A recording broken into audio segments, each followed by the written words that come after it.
उन्नाव में मैं एक रेप पीड़िता के घर गई, उसे जलाकर मार डाला था। वो शायद 20-21 साल की होगी। हम सब के बच्चे हैं।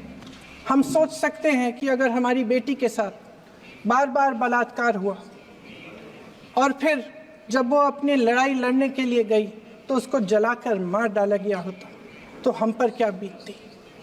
मैं उस बच्ची के पिता से मिली। उसके खेत जलाए गए थे, उसके भाइयों को पीटा गया था, उसके पिता को बाहर से घर के बाहर घसीट कर मारा गया था। उस पिता ने मुझे बताया कि बेटी,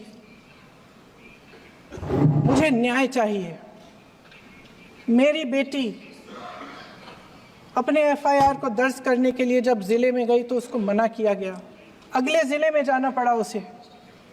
वो रोज सुबह 6 बजे उठकर तैयार होकर अकेली अपने मुकदमे को लड़ने के लिए अगले ज़िले में ट्रेन से जाती थी।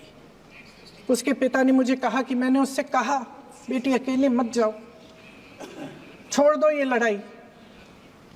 लेकिन उसकी बेटी ने उसको जवाब दिया कि नहीं पिताजी, मैं अकेली जाऊंगी, मैं लड़ूंगी, ये मेरी लड़ाई है, मैं इसको लड़ूंगी। ये लड़ने की क्षमता, ये हिम्मत उस लड़की को और करोड़ों भारत की नारियों को हमारे संविधान ने दी। आगरा में मैं अरुण वाल्मीकि के घर गई। अरुण वाल्मीकि पुलिस स्टेशन में काम करता था, सफाई का काम करता था। आप सोच सकते हैं हमारी तरह उसका भी परिवार था। नई नई शादी हुई थी, 2-3 महीनों का बच्चा था। पुलिस स्टेशन में चोरी हो गई।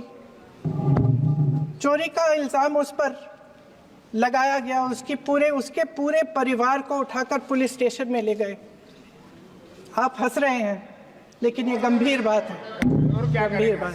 शर्म करो, शर्म। अरुण वाल्मीकि को पीट पीट के मार डाला, उसकी बीवी को पीटा, उसके पिता के नाखून निकाले, उसके पूरे परिवार को पीटा गया। जब मैं उस जवान महिला से मिलने गई जो अभी अभी विधवा हुई थी, तो उसने मुझे कहा कि दीदी, हमें सिर्फ एक चीज़ चाहिए, हमें न्याय चाहिए और हम इस न्याय के लिए लड़ते रहेंगे, चाहे कुछ भी हो जाए। ये हिम्मत उस महिला को हमारे संविधान ने दी।